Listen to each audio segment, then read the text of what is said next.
এই বাগমারা গ্রামে আসলে আপনারা দেখতে পারবেন প্রত্যেক বাড়িতে বাড়িতে হাঁস পোষে। এরা অনেকগুলা করে হাঁস পোষে, একদম হাঁসের পাল বলা যায়। এখানেও আপনারা দেখতে পাচ্ছেন, এখানে মশারি লাগিয়ে দিছে যাতে বাইরে না যেতে পারে। এই এলাকাটা কিন্তু একটা পানি এলাকা বলা যায়। বর্ষার সিজনে এইদিকে প্রচুর পরিমাণে পানি থাকে। আর এর পাশেই আছে যে প্রজেক্টগুলো আছে অনেক বড় বড়, সেই দিকেও কিন্তু এই হাঁসগুলা ছেড়ে দেওয়া হয়, তারা খেয়ে দিয়ে আবার বাসায় চলে আসে।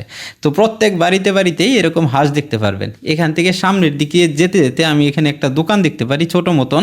আর এখান থেকে আর একটু সামনের দিকে আমরা যেতে থাকি। আর সামনে যেতেই এখানে একটা মসজিদ চোখে পড়ে, যেটা বাগমারার মসজিদ। এই মসজিদটার পরিবেশটা খুবই সুন্দর দেখা যাচ্ছিল।